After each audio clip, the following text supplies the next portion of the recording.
बाळांनो, किती साध्या पद्धतीनं गणित देतोय बघा. प्रत्येक गणित मी साध्या पद्धतीनं देतोय, अतिशय चांगल्या पद्धतीनं देतोय बघा. 8 पेज नंबर 91 वरचा प्रश्न घेतलेला आहे बघा. पुस्तकात प्रश्न बघा, तिथं उत्तर सोडून दिलंय का बघा, तुम्ही सोडवलेलं आहे का बघा, स्टेप बाय स्टेप पायऱ्या लिहिलेल्या आहेत का बघा, स्वच्छ सुंदर अक्षर आहे का तेही बघा. तर मार्क्स व्यवस्थित मिळतील, तर अभ्यास घडेल. अभ्यासात सातत्य ठेवायचं. 8 in triangle ABC the measure of angle A is equal to the sum of the measures of angle B and C. A चं माप जे दिलेलं आहे ते B आणि C च्या दोघांच्या बेरजे इतका A दिलाय, म्हणजे नक्की तो राईट अँगल ट्रायंगल असला पाहिजे. कारण दोन पार्ट पडणार आहेत, हा निम्मा आहे, हे तर निम्मा आहे, मग 180 बेरीज असते, मग निम्मा तर 90 आला, निम्मा दोघात निम्मा 90 गेला, म्हणजे राईट अँगल ट्रायंगल आहे. The ratio of the measures of B and angle C is 4:5. B आणि सी चा रेशो दिलाय 4:5, 4:5. Find the measure of the angles of the triangle. तर त्या ट्रायंगलच्या तिन्ही अँगलची मापे काढा. Solution. Let angle B be X and angle C be Y.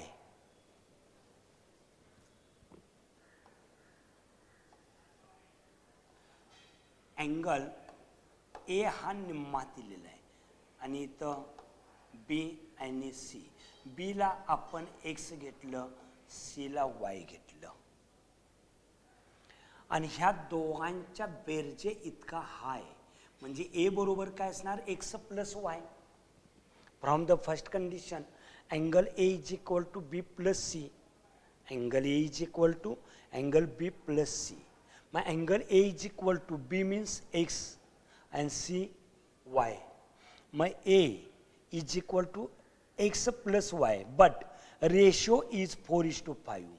BC चा रेशो दिलाय 4:5, म्हणजे X भागिले Y बरोबर 4/5. X भागिले Y बरोबर 4/5. 5 न भागलेलं आहे गुणलं, 5x बरोबर 4y. मग 4 ला अलीकडे आणलं, 5x वजा 4y बरोबर 0. 5x वजा 4y बरोबर 0. Equation number 1. Sum of the measures of the angles of triangle is 180 degree. ट्रायंगलच्या तिन्ही अँगलच्या मेजरची बेरीज 180 अंश असते बाळा. मग आता A plus B plus C is equal to 180. Angle A is equal to X plus Y, X plus Y. Angle B X C Y is equal to 180. 2x plus 2y is equal to 180 degree. 2 न divide केलं किंवा 2 common काढला, 2 न अलीकडं गुणलेलं होतं जाऊन भागलं तरी सुद्धा चालेल, किंवा 2 न प्रत्येकाला डिवाइड केलं तर चालेल. Multiplying equation थ्रोड bye 2. 2 न गुणलं, आता 2 न का गुणलं लक्ष ठेवा, इथं 4y आहे, -4y, इथं -4y ला इथं +4y करा, म्हणजे डिवाइड करण्याऐवजी गुणाकार करा. कारण शेजारचं जे इक्वेशन आहे, 1 नंबर असेल 2 असेल, त्याच्यावर पण थोडंसं लक्ष ठेवायचं, थोडासा डोळा ठेवायचा त्या शेजारच्या इक्वेशनवर. तिथं काय आहे, मग आता आपल्याला काय केलं पाहिजे, तुमचं तुम्हाला कळायला पाहिजे पटपटपट. 2 न गुणलं, 2 इन ब्रॅकेट 2 दुनी 4, 2 दुनी 4 आणि 18 दुनी 36. Equation number 2. दंगा करू नका बाळांनो, बाहेर थांबा, व्हिडिओ चालू आहे. बाळांनो 4y ला हे 4y जाणार आहे आपल्याला, बरोबर.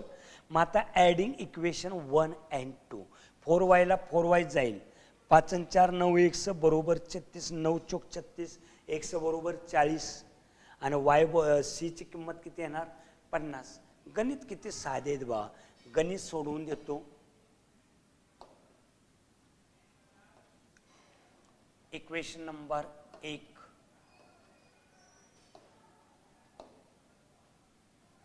आणि equation number 2.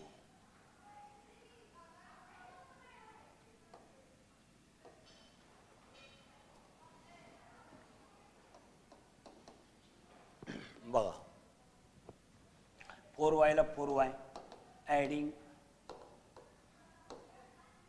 Equation 1 and 2,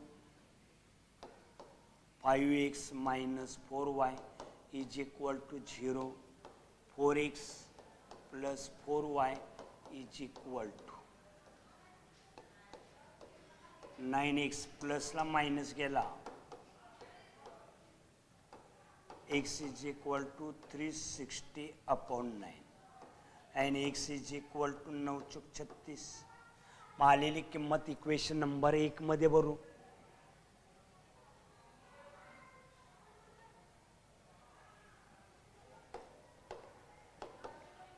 x is equal to 40 in equation 1. आता 1 नंबरचे equation 5x minus 4y is equal to 0, 5 into x 40,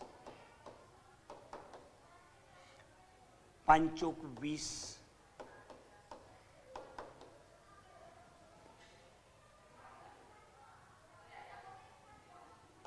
minus 4y is equal to पक्षांतर मायनस, साइन चेंज केलं, 4y बरोबर 200, y बरोबर 200 भागिले 4 आणि y बरोबर 50. y बरोबर किती आलं? 50 बाळा. म्हणजे अँगल सी चं मेजर 50 आलं, अँगल बी चं मेजर x होतं, x बरोबर किती आलं? 40. Angle therefore angle A is equal to x plus y is equal to 40 plus 50 is equal to 90. Angle B is equal to x is equal to 40. Angle C is equal to y is equal to 50.